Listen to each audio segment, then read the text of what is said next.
Okay, now I'm going to talk about pride a little bit. Now, first I'm going to define pride, okay? And I'm going to talk about what pride is and what pride isn't. So, pride is defined as positive emotions that stem from one's own accomplishments, right? So, for example, if you say you are working overtime at work and you're going the extra mile, right? And you get a promotion or maybe you get a bonus at the end of the year. You can be proud of that accomplishment because you earned it, right? Now, on the other hand, let's say that you let's say that you are proud to be an American. This is not a legitimate thing to be proud about because if you didn't choose to be an American, if you were just born in the nation, presumably, if you didn't move here, there's nothing to be proud about being an American. Again, you didn't choose, you didn't play any part in becoming an American. You were just born here. There's no accomplishment on your part. On the other hand, you can be proud of ways that you've contributed to making America a better place, right? So if you've been working hard helping your community out, you can be proud of that, right? But you can't be proud just because you're an American.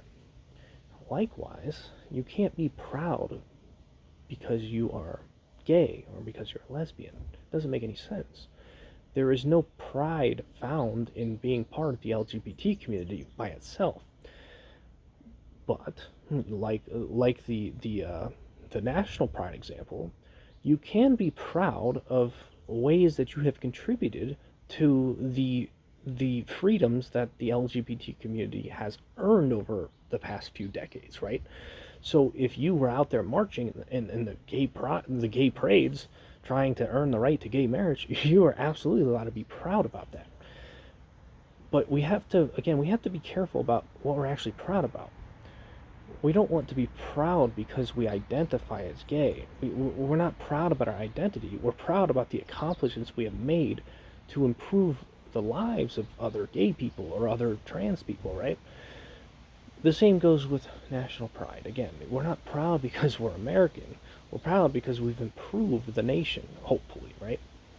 So this is kind of the thing. This video is a little late, right? Pride Month was last month, but the point here is that we don't want to be proud because we're gay. We were born gay, right? If we're gay, we don't want to be proud because we're trans, right? We want to be proud because we helped improve the LGBT community. We helped gain rights for that community. We want to be proud because we helped improve the state of the nation. That's where national pride comes in. National pride isn't something you're born with. You have to earn pride, okay? You cannot have pride just because you were born into it.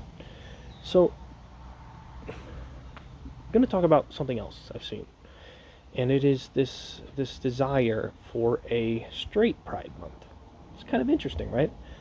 Because I mean, straight people have had the right to gay marriage or right to marriage since the beginning of time, seemingly, right?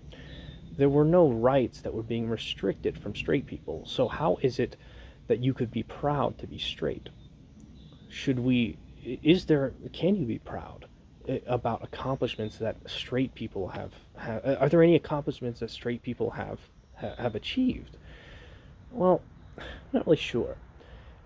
But what I do know is that I don't get to delegitimize other people's emotions. The reason that the LGBT community is celebrating Pride Month is because historically they were a little oppressed, right?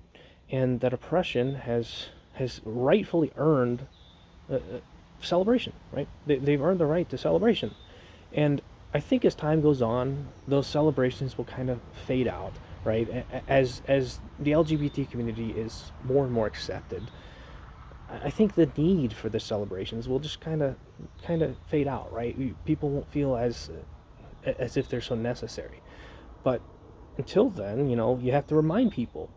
And in that same light, Straight Pride Month, I feel like what it is it's a response to perhaps a little bit of over celebration. Now, it's not to say that you can't over celebrate, but what I think is happening is that there are straight people who feel like they're starting to be the oppressed people. And unfortunately, I think the reason that is because certain straight people live inside bubbles.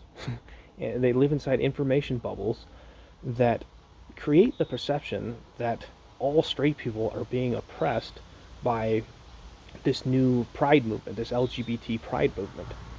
And if they spend all their time on Facebook or in the LGBT section of Target or whatever, or the corporate LGBT movement in general, they're going to kind of adopt the perception that straight people are being oppressed. And whether or not it's objectively true, what I do know is that if there are straight people who feel the need to celebrate their straight pride, I know that their emotions are real. And it's not my job to delegitimize their emotions. Again, just like I don't get to delegitimize the LGBT community's emotions. What we need to recognize is that anyone can celebrate anything for any reason. We can have a straight pride month. And if you think it's funny, if you think it's unnecessary, if you think it's a joke, just keep it in your head. Okay? It doesn't matter. What matters is that if people feel the need to celebrate something, let them celebrate it. Celebrations are good if they make the people in the celebrations feel good and if they're not hurting other people in the process, regardless of whether it's straight pride or LGBT pride. So, again, it's not fair for me to delegitimize someone's emotions, and I don't think you can do it either. Okay, as long as those emotions aren't hurting other people, if it's like a laissez-faire type of movement, just let it go. If people want to celebrate the fact that they're straight, let them do it. It's not going to hurt anything. At the end of the day, again, you have to acknowledge the fact that those emotions are real. Whether or not you can feel them or whether or not you can see the reasons for them is irrelevant. Okay, if people want to celebrate, have a straight pride celebration, go ahead. Okay, the fact of the matter is, it probably won't be a very big movement, and at the end of the day, it's also not going to, in itself, take back the rights that the LGBT community has gained. If we want to live in harmony, the trick is to not prioritize your identity with any particular subgroup of people. Okay, so you don't want to prioritize your identity as part of the LGBT community, or prioritize your identity as part of the straight community. You want to prioritize your identity as a human, and you want to focus on things you can do to improve humanity as a whole. Okay, now what that does ultimately is it reorders your prioritizations. If you prioritize your identity as a human, all of the subgroups don't matter so much. And if you want to improve humanity as a whole, that's the way to do it. So don't delegitimize other people's emotions, because what you're doing is when you delegitimize someone's emotions, you're going to make them dig further into those emotions. And when, for example, when you say you have an LGBT parade next to a straight pride parade, if those people start fighting, both of them are going to get more radicalized. And before long, you're going to have a few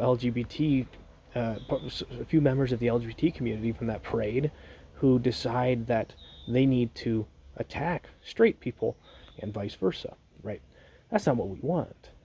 We want we want to prioritize the human identity. Okay, I say that a lot. Okay, we need to leave behind all of the subgroups. It doesn't mean that you can't celebrate your LGBT identity or your straight identity, but if you go so far as to try to restrict someone else's celebrations, that's when you are letting your subgroup identity kind of dominate over that human identity. We can still be individuals. We can still celebrate our individuality, but when you let your individuality infringe on someone else's individuality, that's when problems arise. Okay, so thanks for watching.